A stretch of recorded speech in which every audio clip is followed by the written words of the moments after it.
Good afternoon, Fargo City Commissioner Tony Gehrig with your How I Voted for the 26th August 2019 Fargo City Commission meeting. I'm on Facebook Live. I'm also filming for the website, so I'll be looking back and forth a little bit, catching up on some of the meetings. So this meeting was pretty substantial. At this meeting in particular, we gave away $6 million in incentives, most of which went to apartments. But I wanted to tackle something first. Recently, we've been putting on the regular agenda incentives that we give for homeowners. Now, if you didn't know, if you live in an older home, depending on the age, you can get up to a 5-year incentive for any improvements that you're making on home. Whether that's putting in a new kitchen, new bathroom, whatever it is, you can receive a one-time incentive for that home. So, for example, my home was built in 1956, I believe. So I could get a 5-year incentive, which means I don't pay any more taxes than my current value, even though I may put a new kitchen in or a new bathroom, or an addition to the home, in fact, which is great. This is what incentives should be used for homeowners who live in older neighborhoods that want to keep the neighborhood looking good, i.e. blighted neighborhoods.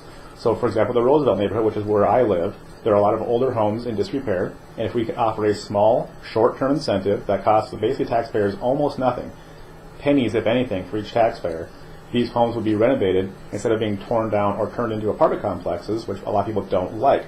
So I think it's a great idea for us to offer short-term, focused incentives one time for older homes so that people can stay and live in those homes instead of demolishing them and kind of ruining what they thought the neighborhood was going to be.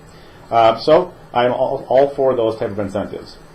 The incentives I am not for, which we approved in a huge way in this particular meeting, the 26th August 19 meeting, was 2 apartment complexes that we incentivized and the Newman Center. Again, totaling around $6 million in incentives for this one meeting. $6 million we gave away in tax dollars for this one meeting.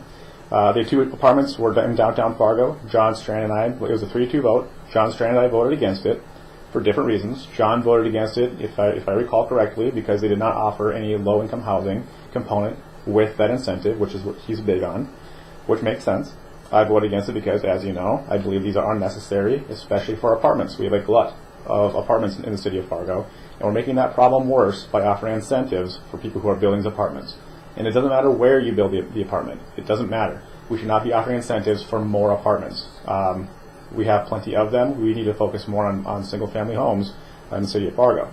The Newman Center, this was well documented in the news.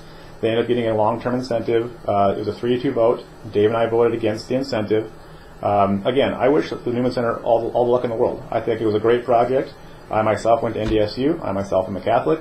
I used the Newman Center when I was at NDSU, and I think that area was underutilized, and they're going to put a great structure there that's going to serve a lot of people.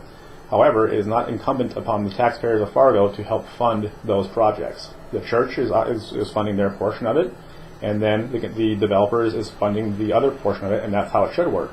But then they get a large incentive on top of that, and a lot of that money went to demolishing homes that were there already, and then removing those homes. That's what a lot of the incentive was there for. Again, not the role of local government to fund private development. And in this case, it costs taxpayers $6 million, which, yes, it does impact you. Because as the city grows, we need more infrastructure, we need to improve the roads, we need to improve all the things the government does. And if there's less people paying those dollars, it's incumbent upon you to pay more. Since we've been getting incentives for the last 20 years, your taxes have not gone down. They have gone up. Anyone who owns a home for any period of time knows that you've not been paying less in taxes, you've been paying more, because these incentives don't do what they're purported to do, which is to lower your property taxes. We end up taking in more at the back end, but it takes a long time. And some of these incentives go for 25 years. I'll be retired by the time that most of these incentives will be off the books. So, $6 million was given away this meeting. That needs to end. We need a lower, sustainable, predictable tax rate, not these incentives that are in my mind, short-minded. We get to see the benefit immediately, but they don't pay taxes for a very long time. If you have any questions about this meeting or other meetings, this is the 26th August 2019 meeting.